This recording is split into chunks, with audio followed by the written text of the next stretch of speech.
જય શ્રી કૃષ્ણ. આજે મિત્રો કચોરી પૂનમ છે. કચોરી પૂનમની બધાને વધાય. એટલે આજે અમે દાળની કચોરી બનાવી છે. આજે અમે વ્રજની જેમ બનાવી છે. સબ્જી હારે એમાં આલુની સબ્જી આવે છે, ખાટી મીઠી સબ્જી હોય છે. તમે પણ ઘરે ટ્રાય કરી શકો છો.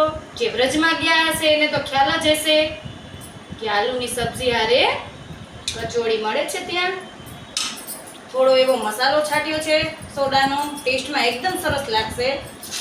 થોડી સેવ ગાર્નિશ કરી છે. હવે ટ્રાય કરશે દર્શનભાઈ. ગુરુ પૂર્ણિમાની વધાઈ. જય શ્રી કૃષ્ણ. આજે અમારું કચોરી પૂનમ છે એટલે કચોરી કહીએ છીએ.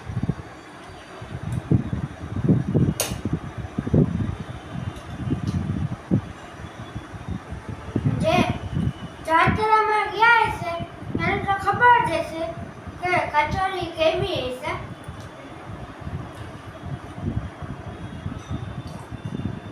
લાઈક, શેર, સબસ્ક્રાઇબ, કમેન્ટ કરવાનું ન ભૂલતા દોસ્તો.